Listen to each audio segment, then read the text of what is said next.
نبينا محمد وعلى آله وصحبه أجمعين أما بعد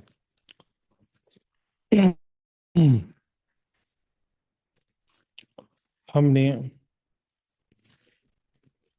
آیت کریمہ کی تلاوت پچھلے درس میں کر لی ہے۔ اس کے بعد بدر کے دن اللہ تبارک و تعالیٰ نے کیسے مسلمانوں کی مدد کی، وہ مسائل چل رہے تھے۔ مفسرین کا اس وعدے کے بارے میں اختلاف ہے کہ یہ بدر کے دن کے متعلق ہے یا احد کے دن ہے، یعنی فرشتوں کی جو مدد کی گئی ہے۔ اس سلسلے میں دو قول ہے، ان میں سے ایک قول یہ ہے کہ ارشاد باری تعالیٰ ہے اذ جب مومنوں سے یہ کہہ کر ان کے دل بڑھا رہے تھے کہ کا تعلق وَلَقَدْ نَصَرَكُمُ اللَّهُ بِبَدْرٍ سے ہے۔ یہ قول امام حسن بصری، عامر شعبی، ربیع بن انس رحمہم اللہ اور دیگر ائمہ مفسرین نے مروی ہے۔ امام نے قول کو اختیار کیا ہے۔ اس آیت اذ تقول للمؤمنین لن یکفیکم ان یمدکم ربکم بثلاثۃ آلاف من الملائکۃ منزلین سے متعلق امام حسن بصری کا قول بیان کیا ہے کہ اس کا تعلق یوم بدر سے ہے۔ اسے امام ابن ابو حاتم نے روایت کیا ہے۔ پھر انہوں نے عامر شعبی رحمہ اللہ سے کہ اس روایت کو بیان کیا ہے کہ مسلمانوں کو بدر کے دن جب یہ خبر ملی کہ قرظ بن جابر مشرکوں کی مدد کر رہا ہے تو ان پر یہ بات بہت گرا گزری، تو اس موقع پر اللہ تبارک و تعالیٰ نے آیت نازل فرمائی کہ أَلَنْ يَكْفِيَكُمْ أَنْ يُمِدَّكُمْ رَبُّكُمْ بِثَلَاثَةِ آلَافٍ مِّنَ الْمَلَائِكَةِ مُنْزِلِينَ تا مصومین، یعنی دو آیتیں۔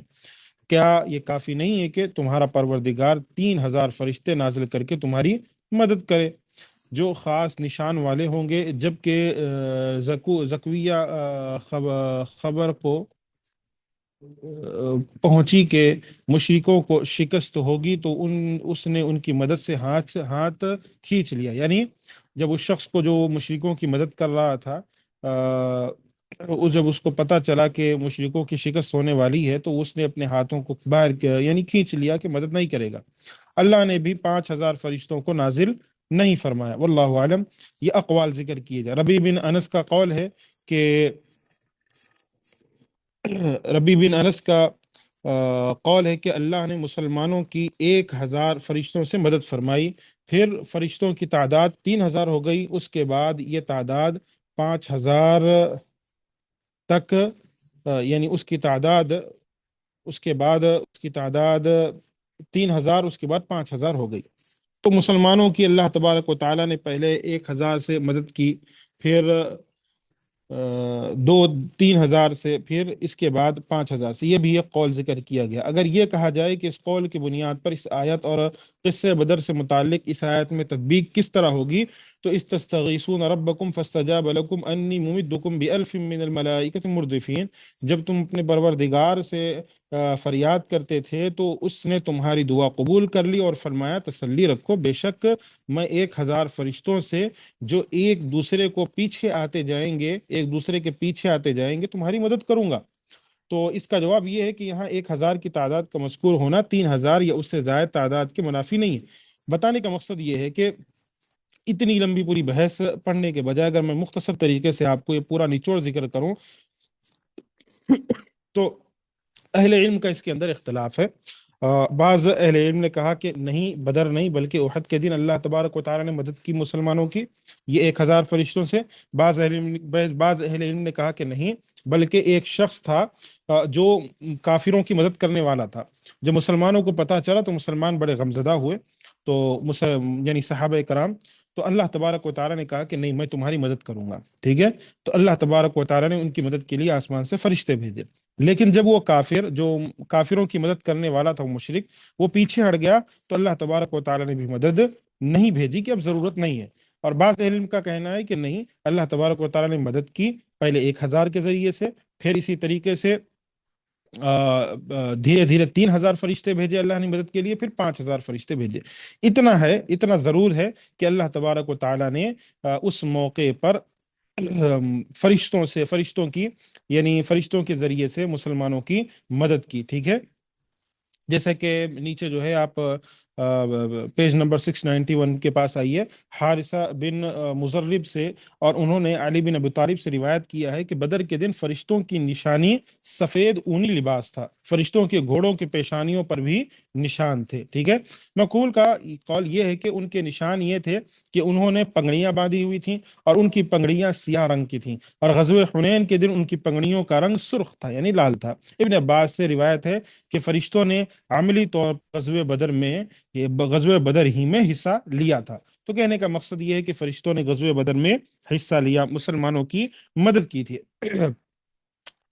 اس کے بعد اللہ تبارک و تعالیٰ آگے ارشاد فرماتا ہے، وَمَا جَعَلَهُ اللَّهُ إِلَّا بُشْرَىٰ لَكُمْ وَلِتَطْمَئِنَّ قُلُوبُكُمْ بِهِ، اس مدد کو تو اللہ نے تمہارے لیے ذریعہ بشارت بنایا تاکہ تمہارے دلوں کو اس سے تسلی ہو، ٹھیک ہے، دلوں کو تسلی دینے کے لیے کہ اللہ مدد کرنے والا ہے۔ یعنی اللہ نے جو فرشتوں کو نازل فرمایا اور ان کے نازل ہونے کے بارے میں تمہیں بتا دیا، تو یہ تمہارے لیے بشارت تھی، ورنہ حقیقی طور پر مدد تو اللہ ہی کی طرف سے ہے۔ اگر وہ چاہے تمہارے جنگ کرنے کے بغیر ہی اپنے دشمنوں سے بدلہ لے سکتا ہے، اور اسے تمہارے لڑنے کی ضرورت نہیں ہے، جیسے کہ اللہ نے مومنوں کو جہاد کا حکم دینے کے بعد فرمایا۔ یعنی کہنے کا مطلب یہ ہے کہ اللہ نے مدد کی، ٹھیک ہے، نازل کیا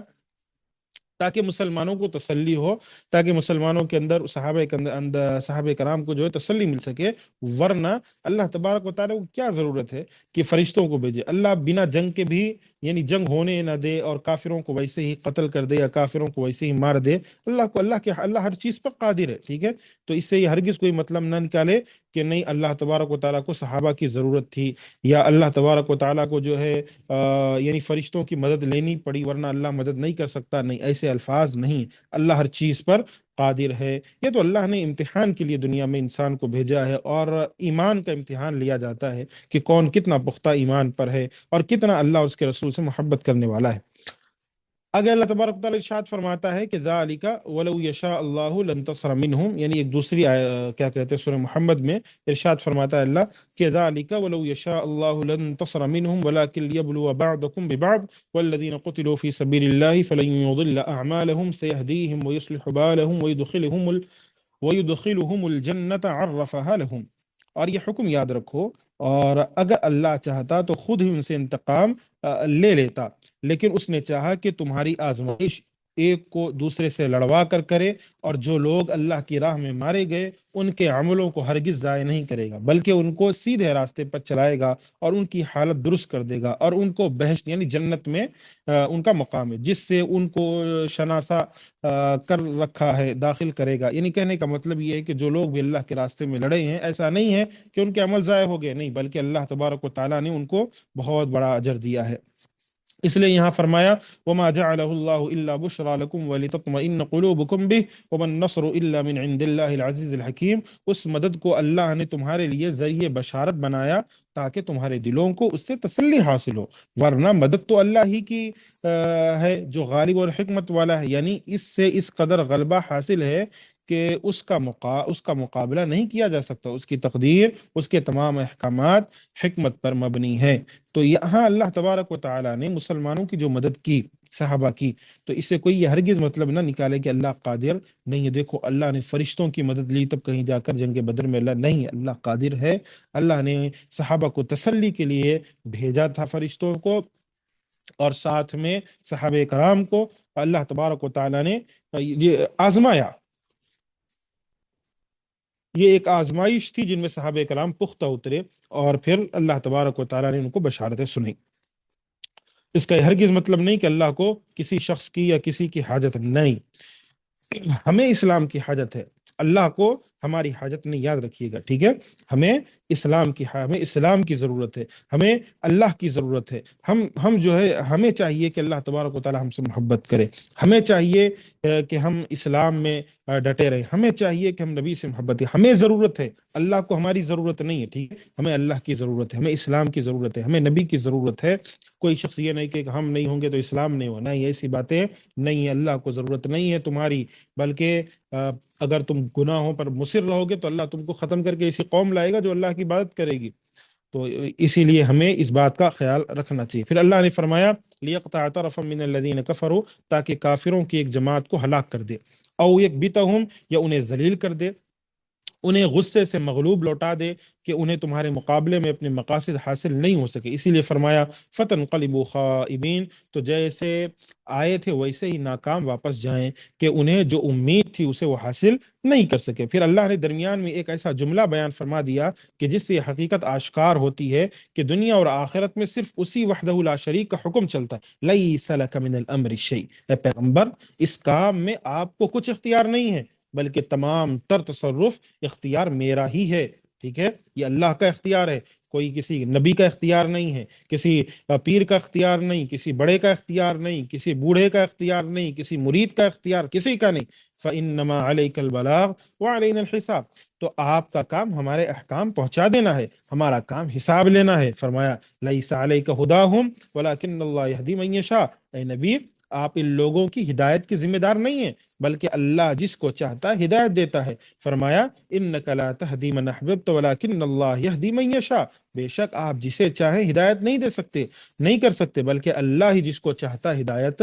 دیتا ہے۔ تو یاد رکھیے گا نبی کے ہاتھ میں نہیں ہے کچھ بھی۔ جو لوگ آج کہتے ہیں کہ نبی مشکل کشا ہے، نبی حاجتیں دور کر دیں گے، نبی سے مانگو، نبی کا وسیلہ لے لو، نہیں نہیں، ہرگز نہیں۔ اللہ کے نبی نے ہمیں دین سکھلایا، ہمیں اسلام سکھلایا، ہمیں شرک سے دور کیا، اور آج ہم اسی نبی کے ساتھ شرک کر رہے ہیں، اسی نبی کو خدا کا درجہ دے کر بیٹھے ہوئے۔ وہ کیا وہ اللہ خیر کرے،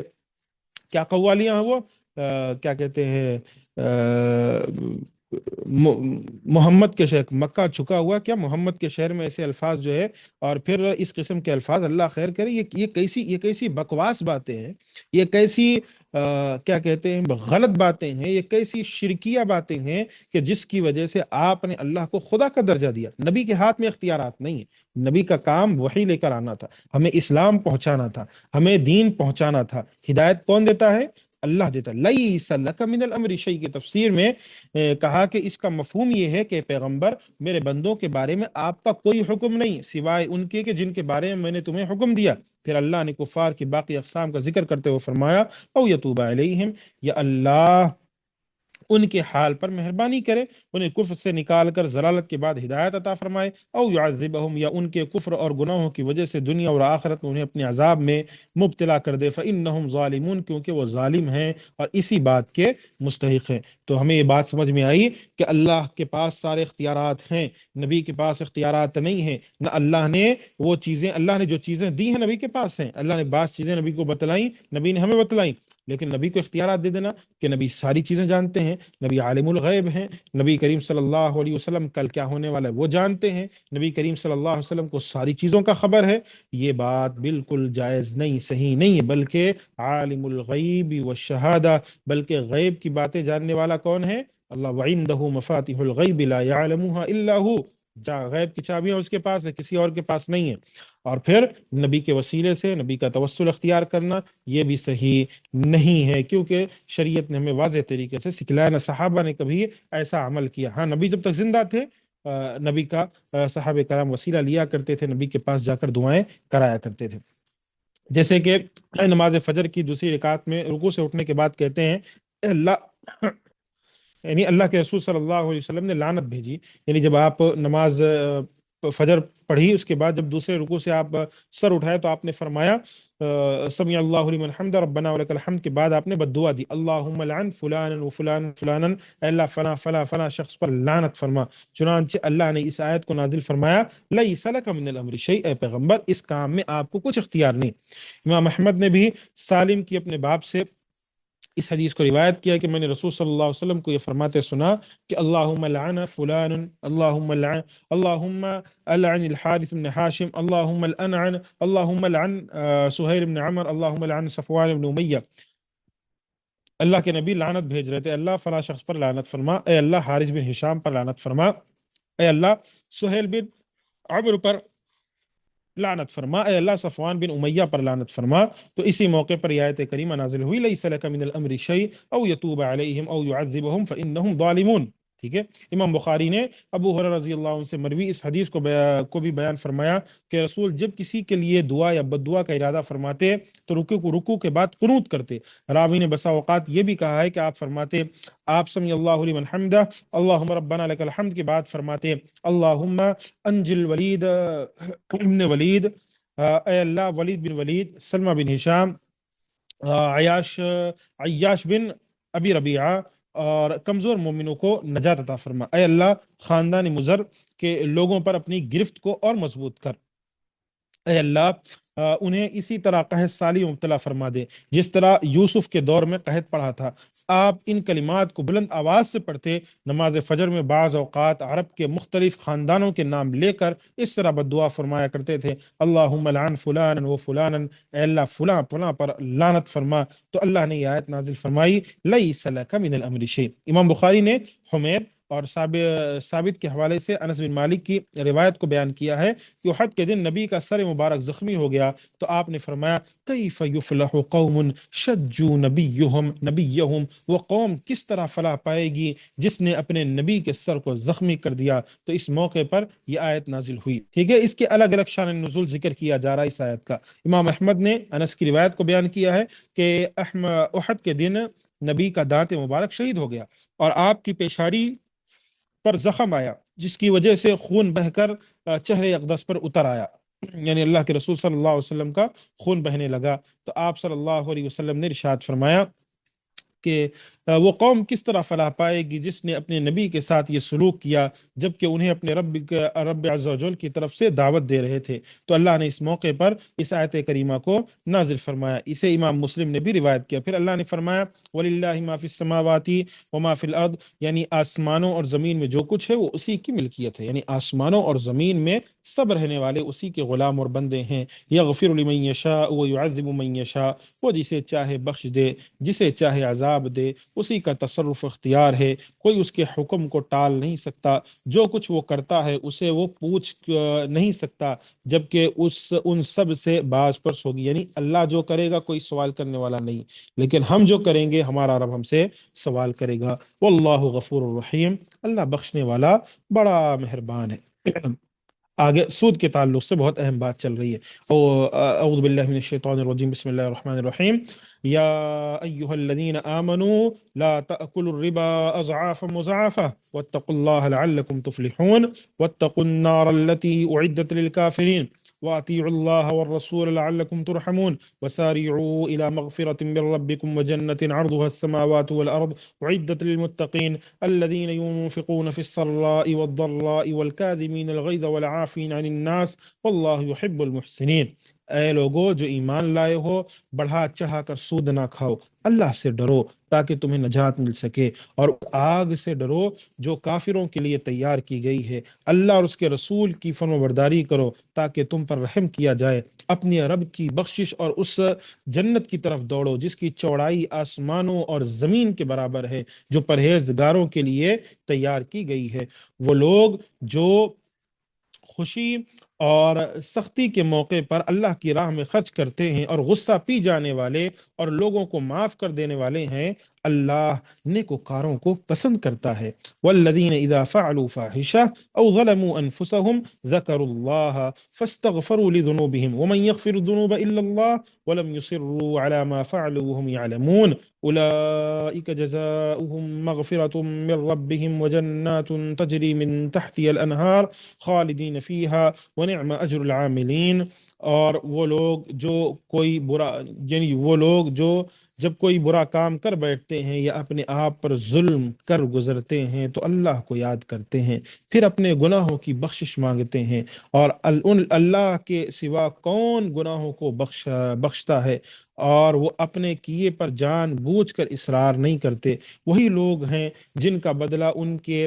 رب کی طرف سے بخشش اور جنت کے باغ ہیں جن کے نیچے نہریں بہتی ہیں، وہ ان باغوں میں ہمیشہ رہیں گے، اور عمل کرنے والوں کے لیے اللہ کے ہاں اچھا اجر ہے۔ یہاں اللہ تبارک و تعالیٰ ارشاد فرماتا ہے کہ اللہ تعالیٰ اپنے بندوں کو سود کے لین دین اور اسے دگنا چوگنا کرنے سے منع فرمایا۔ زمانے جاہلیت میں جب قرض واپس کرنے کی مدت آ جاتی تو وہ مقروض سے کہتے یا تو وہ قرض ادا کرے یا وہ اضافہ کر دے، اگر وہ قرض ادا کر دیتا تو ٹھیک، ورنہ قرض ادا کرنے کی مدت میں اضافہ کر دیتا تو دوسرا قرض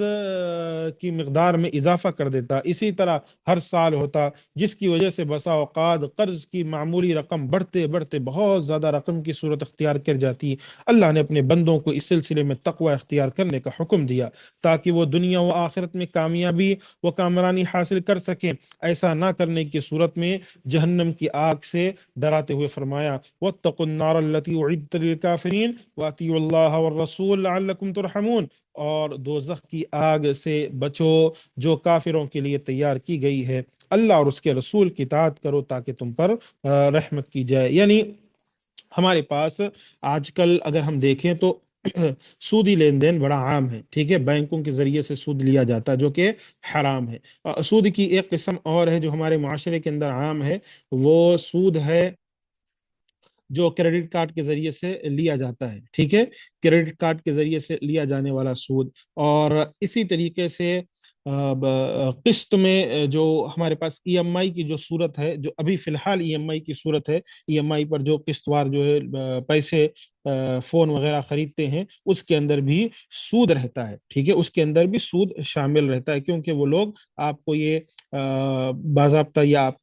آپ کی ایک سگنیچر لیتے ہیں کہ اگر آپ نے ٹائم پر اپنا ای ایم آئی پے نہیں کیا تو آپ کے اوپر سود لگے گا، چاہے آپ ٹائم پر ہمیشہ پے کرتے رہیں، لیکن وہ سود کی صورت ہونے کی شکل میں وہ جائز نہیں ہے۔ تو یہ ساری سود کی شکلیں ہیں جو ہمارے معاشرے میں رائج ہیں، اور یہی وہ طریقہ ہے جس سے جو ہے بینک والے اور جو کیا کہتے ہیں بینک کے لوگ ہیں وہ آپ کو پھنساتے ہیں، وہ آپ کو کریڈٹ کارڈ دیں گے، پھر دھیرے دھیرے سود آپ کا بڑھتا جاتا ہے، یہاں تک کہ آپ نے مثال کے طور پر آپ نے قرض لیا بینک سے 80,000 روپے کا، اور آپ کے اوپر جو ہے سود 2 لاکھ کا پڑ جاتا ہے۔ تو یہ بھی چیزیں ہوتی ہیں، تو اسی لیے اسلام نے منع فرمایا کہ اس سے دور رہو، یہ حرام کام ہے، سود بہت بڑا گناہ ہے۔ نبی کریم صلی اللہ علیہ وسلم نے ارشاد فرمایا کہ ایک سود کا 1 درہم کھانا، یعنی 1 پیسہ، چھوٹا سا درہم کھانا سود کا، ایسا ہے جیسا کوئی شخص جو ہے اپنی ماں کے ساتھ نکاح کرے، یعنی زنا کرے اپنی ماں کے ساتھ، تو اتنا بڑا گناہ ہے۔ تو نیک کاموں اور حصول جنت کی ترغیب دی اللہ نے، پھر اللہ نے نیک اور تقرب الہی کے حصول کے کاموں کی ترغیب دیتے ہوئے فرمایا وَسَارِعُوا إِلَى مَغْفِرَةٍ مِّن رَّبِّكُمْ وَجَنَّةٍ عَرْضُهَا السَّمَاوَاتُ وَالْأَرْضُ أُعِدَّتْ لِلْمُتَّقِينَ، اپنے پروردگار کی بخشش اور بحش کی طرف لب کو جس کا عرض آسمانوں اور زمین کے برابر ہے، جو اللہ سے ڈرنے والوں کے لیے تیار کی گئی ہے، جس طرح دوزخ کو کافروں کے لیے تیار کیا گیا۔ کہا گیا کہ عرض السماوات والارض، جس کا عرض آسمانوں اور زمین کے برابر ہے، سے جنت کے طول کی وسعت کی طرف اشارہ ہے، جنت کتنا لمبا ہے، جس طرح جنت کے بچھونے کے بارے میں ہے کہ بطائنها من استبرق، کہ ان کے استر دبیز ریشم کے ہیں، تو ان کے اوپر کے غلافوں کے بارے میں تمہارا کیا خیال ہوگا، ٹھیک ہے۔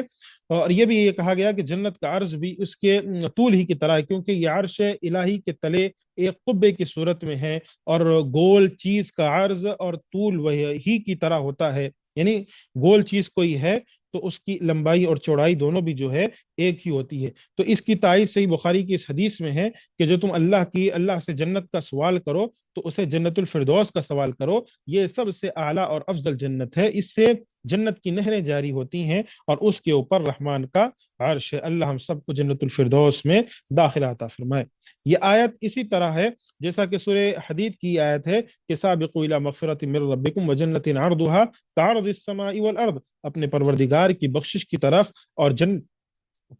جنت کی طرف آؤ، لب کو جس کا عرض آسمان اور زمین کے عرض کا سا ہے،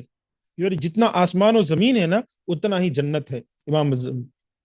بزار نے ابو ہریرہ رضی اللہ عنہ کی اس حدیث کو بیان کیا کہ ایک شخص رسول کی خدمت میں حاضر ہوا اور اس نے عرض کیا اللہ کے رسول، ارشاد باری تعالی ہے وجنت عرضها السماوات والارض، جنت جس کا عرض آسمانوں اور زمین کے برابر ہے، تو سوال یہ ہے کہ پھر جہنم کہاں ہے؟ تو آپ نے فرمایا کیا تو نے دیکھا ہے کہ جب رات آتی ہے تو ہر چیز پر چھا جاتی ہے، تو اس وقت دن کہاں ہوتا ہے؟ تو اس نے جواب دیا جہاں اللہ چاہے۔ آپ نے فرمایا اسی طرح جہنم کو بھی اللہ جہاں چاہتا ہے رکھتا ہے، ٹھیک ہے۔ یعنی کہنے کا مطلب ان کا یہ کہ آسمان و زمین کے برابر جب جنت ہے تو پھر جہنم کو اللہ نے کہاں رکھا ہے؟ اتنا ہی جنت تو اتنی ہے کہ جہنم کہاں گئی؟ تو اللہ کے نبی نے بڑے پیارے انداز سے اس کو سمجھایا۔ ارشاد نبوی کے 2 معنی ہو سکتے ہیں۔ جب دن آتا ہے تو رات کے عدم مشاہدے سے یہ لازم نہیں آتا کہ اس وقت رات کسی جگہ بھی نہیں ہے، رات کہیں نہ کہیں موجود ہوتی ہے، خواہ ہمیں اس کا علم نہ ہو۔ اسی طرح جہنم بھی وہیں ہوتا ہے جہاں اللہ نے اسے رکھتا ہے۔ دوسرا اس کا معنی، اس کے یہ معنی ہو سکتے ہیں کہ جب دن اس طرف سے روئے زمین کو ڈھانپ لیتا ہے تو رات تو اس کے دوسری طرف ہوتی ہے۔ اس طرح جنت اعلی علیین میں آسمانوں کے اوپر عرش کے نیچے ہے، اور اس کا عرض حسب فرمان الہی آسمانوں اور زمین کے برابر ہے، جبکہ جہنم اسفل سافلین میں ہے۔ لہذا جنت کے عرض کے آسمانوں اور زمین کے برابر ہونے اور جہنم کے موجود ہونے میں کوئی تضاد موجود نہیں ہے۔ انشاءاللہ یہاں تک کافی ہے، باقی باتیں آئندہ دروس میں آئیں گی، واللہ عالم۔ انشاءاللہ باقی باتیں جو ہیں آئندہ دروس میں آئیں گی۔ اللہ تبارک و تعالیٰ سے دعا ہے ہم تمام کو اللہ قرآن و سنت پر عمل کرنے والا بنائے، ہمیں جہنم سے بچائے اور جنت میں داخل عطا فرمائے۔ آمین۔ وآخر دعوانا ان الحمد للہ رب العالمین۔ السلام